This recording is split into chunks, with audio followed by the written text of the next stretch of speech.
हमारे स्क्रिप्चर्स में, हमारे शास्त्रों में हमेशा हमें यही सिखाया गया है कि जहाँ माँ शब्द जोड़ा गया है उनका सम्मान माता के समान किया जाना चाहिए। जैसे हमारी माँ जिन्होंने हमें जन्म दिया है, मातृभाषा, दादी माँ, भाभी माँ, धरती माँ, गौ माता एक्सेट्रा।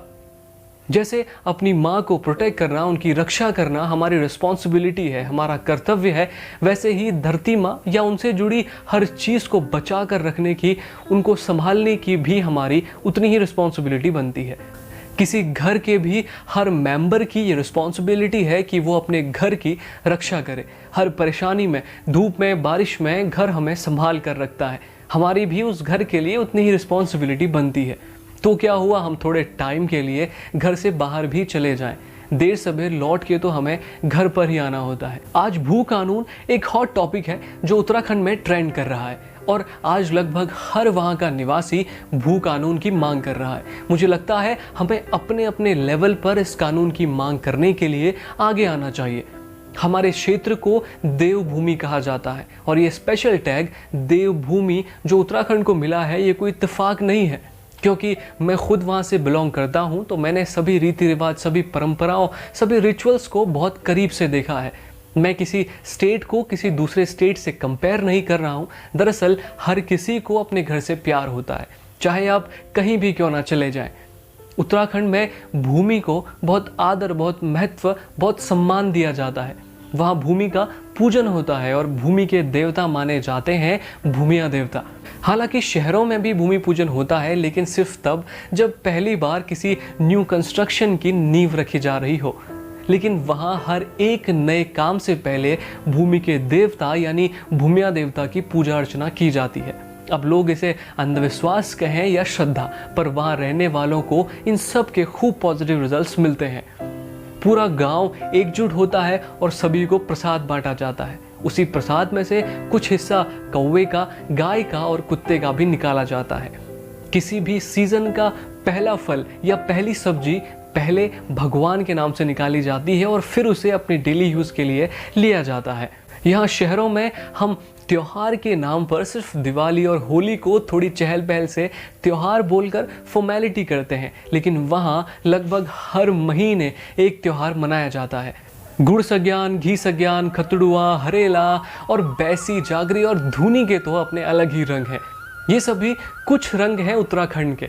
फसल पर पहली बाली आने से लेकर आखिरी कटाई तक बिना भगवान के आगे नतमस्तक किए किसी काम की शुरुआत नहीं होती।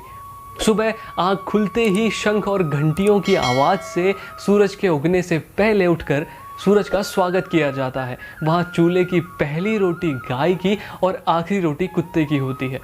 और ऐसी ही हजारों चीज़ें वहाँ होती हैं जो किसी आम आदमी को इंसान बनाती हैं। ऐसे ही उस भूमि का नाम देवभूमि नहीं पड़ गया। इस सिंप्लिसिटी, इस सुंदरता, इन संस्कारों का कहीं कोई कंपैरिजन नहीं है। भू कानून के ना आने पर हम धीरे धीरे अपनी संस्कृति, अपनी सभ्यता, अपने कल्चर को खो देंगे। भू कानून की मांग करके उत्तराखंड के लोग ये चाहते हैं कि बाहर का कोई भी आकर वहाँ अपनी मनमानी से ज़मीन एक्सेट्रा न ले सके। इसका अर्थ ये नहीं है कि वहाँ के लोगों को ऐसा लगता है कि उनके अलावा बाकी कोई उस जगह पर रहने के लायक नहीं है। दरअसल सब आप जैसे नहीं हैं। कुछ लोग ऐसे भी हैं जो सच में वहाँ जाकर वहाँ की शांति को, वहाँ के एसेंस को इमिटेट कर रहे हैं। भू कानून एकमात्र ऐसी प्रोटेक्शन है जो हमारी संस्कृति, हमारी सभ्यता को समेटे रखने में, बचाए रखने में सक्षम है। हम सभी को भू कानून का समर्थन करना चाहिए। लेकिन इससे पहले कुछ सवाल जो हमें अपने आप से ज़रूर पूछने चाहिए। क्या आज से लगभग 10-12 साल पहले या उससे भी पहले हमारे दादा दादी के समय में भू कानून की ज़रूरत नहीं थी? क्या गवर्नमेंट उत्तराखंड के लोगों पर इस बात का प्रेशर डालती है कि आपको अपनी पुश्तैनी ज़मीन बेचनी है? क्या सिर्फ भू कानून ही इकलौता ऐसा जरिया है अपनी संस्कृति, अपनी सभ्यता, अपनी भाषा, अपनी धरती को बचाए रखने का? जवाब है नहीं। पहले के समय में अपनी पुश्तैनी ज़मीन को बेचने के फेवर में कोई नहीं होता था, और वो इसलिए नहीं कि वे लोग पढ़े लिखे नहीं होते थे या उनमें बिजनेस की समझ नहीं होती थी, बल्कि वो इसलिए कि वो लोग अपनी भूमि का, अपनी धरती का सम्मान करते थे। आपके गांव, आपके कस्बे या आपके शहर में चाहे ज़मीन बाहरी लोगों को बेची गई हो या चाहे वहाँ कुछ अनचाहा कंस्ट्रक्शन हो रहा हो, दोनों के लिए लास्ट डिसीज़न, अल्टीमेट डिसीज़न हमारा ही होता है। अगर हम ही इन सब बातों पर एकमत रहें और कभी किसी ऐसे के हाथों में अपनी ज़मीन ना जाने दें जहां हमारी संस्कृति, हमारी सभ्यता पर खतरा मंडराने लगे, तो भू कानून तो अपने समय पर ही आएगा। पर हम अपनी भाषा, अपनी सभ्यता, अपनी संस्कृति को संजोए रखने में, बचाए रखने में भू कानून आने से पहले कामयाबी हासिल कर लेंगे। ज़रूर विचार करें। Thanks for watching. Hare Krishna.